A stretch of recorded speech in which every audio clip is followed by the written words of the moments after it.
കോട്ടയം കുമരകത്ത് വിൽപ്പനയ്ക്കായി കൊണ്ടുവന്ന 4 കിലോ കഞ്ചാവുമായി 2 പേർ പിടിയിൽ. ഒഡീഷയിൽ നിന്നും ട്രെയിൻ മാർഗം കടത്തിക്കൊണ്ടുവന്ന കഞ്ചാവാണ് പിടികൂടിയത്.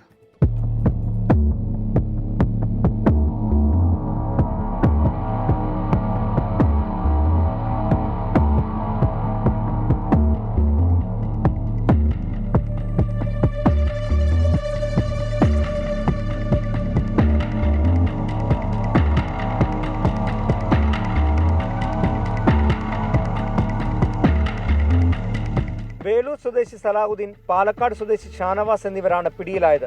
ഇവരുടെ പക്കൽ നിന്നും വിൽപ്പനയ്ക്കായി എത്തിച്ച 4 കിലോ കഞ്ചാവാണ് കണ്ടെത്തിയത്. ഒഡീഷയിൽ നിന്നും ട്രെയിൻ മാർഗം കഞ്ചാവ് കുമരകത്തേക്ക് കടത്തിക്കൊണ്ടുവരികയായിരുന്നു. എക്സൈസ് സ്പെഷ്യൽ സ്ക്വാഡും എക്സൈസ് ഇന്റലിജൻസ് ടീമും സംയുക്തമായി നടത്തിയ റെയ്ഡിലാണ് പ്രതികൾ പിടിയിലായത്. കുമരകത്ത് കായൽ തീരത്തുള്ള സ്വകാര്യ ആഡംബര റിസോർട്ടിൽ താമസിച്ചാണ് പ്രതികൾ കഞ്ചാവ് വിറ്റിരുന്നത്.